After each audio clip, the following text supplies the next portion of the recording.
नहीं आते क्या आप? अगर तुम मेरी अस्सलामुअलैकुम नाज़रीन, ड्रामा सीरियल कफारा की आने वाले एक साल में दिखाया जाएगा कि सितारा का ससुर उसे ट्रैप कर रहा है और सितारा अपने ही ससुर की बातों में आकर सलार से भी बिगाड़ रही है और उसकी तो शुरू से ही सलार से नहीं बनी और वो शख्स जो कि सलार के ख़िलाफ़ होता है हमेशा सितारा उसी का ही साथ देती है और बाद में नुकसान उठाती है और इसीलिए इस बार भी वो नुकसान ही उठाएगी अपने ससुर का साथ देकर और सलार के हमेशा से ही साथ ना देकर। और सलार को तो पता है कि उसका बाप सितारा के ख़िलाफ़ है। बेशक वो सितारा को जितना भी हमदर्द बन ले और जितना भी प्यार कर ले, लेकिन अंदर से वो सितारा से नफ़रत ही करता है और इसीलिए सलार सितारा को बहुत बार समझाता है कि तुम गलत कर रही हो और तुम गलत लोगों का साथ दे रही हो, तुम्हें मेरा साथ देना चाहिए। लेकिन सितारा उसकी कोई भी बात नहीं सुनती। हालांकि सलार सितारा के लिए सारी दुनिया से लड़ चुका है और उसके भाई को भी बचा कर लाया है, उसकी इतनी इज्जत करता है, लेकिन फिर भी सितारा को यकीन नहीं आता सलार पर।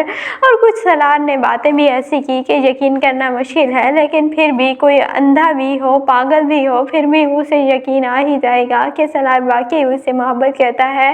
उन सारी बातों का कोई जवाब से था ही नहीं। दूसरी जानिब निमी काफ़ी ज़्यादा लड़ती है कासिम से और कहती है कि मैं तुम्हारी सारी हकीकत तुम्हारे घर वालों को बता दूंगी। तो कासिम कहता है कि अगर तुमने ऐसी वैसी कोई हरकत की तो मैं तुम्हें जान से मार दूंगा और तुम इस घर में ऐश से रह रही हो और मेरे घर वालों को अगर तुमने मेरी हकीकत बताई तो मुझसे बुरा कोई नहीं होगा।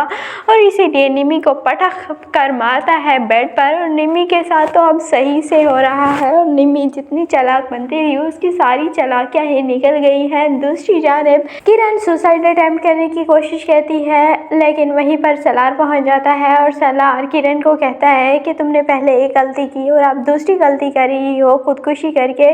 तो किरण कहती है कि मेरे घर वालों को लगता है कि मैं गलत हूँ, इसीलिए मैं सुसाइड अटेम्प्ट कर रही हूँ। पहले तुमने वो गलती की और अब तुम दोबारा गलती कर रही हो और ये गलती करने की कोशिश कभी भी मत करना और हालात ठीक हो ही जाएंगे और तुम्हारे घर वालों को भी यकीन आ ही जाएगा तुम पर। और सलमान जो कि इस सारे प्लान का मास्टरमाइंड था उसे तो सब कुछ पता है, लेकिन वो किरण की अजियत को एंजॉय कर रहा है। और इस ड्रामे में वैसे अजीब सी ही सारी सिचुएशन थी, हर कोई एक दूसरे को अजियत देकर खुश हो रहा था और सलमान भी बिल्कुल उसी तरह ही किरण को अजियत में देखकर खुश हो रहा है। लेकिन बाद में उसे एहसास होगा कि उसने बहुत गलत किया है किरण के साथ, इसीलिए वो फिर किरण को अपना लेगा। आपको ये ड्रामा कफारा कैसा लगता है कमेंट सेक्शन में अपनी कीमती राय का ज़रूर इजहार कीजिएगा और अगर वीडियो अच्छी लगे तो वीडियो को लाइक और चैनल को सब्सक्राइब करना बिल्कुल भी मत भूलिएगा।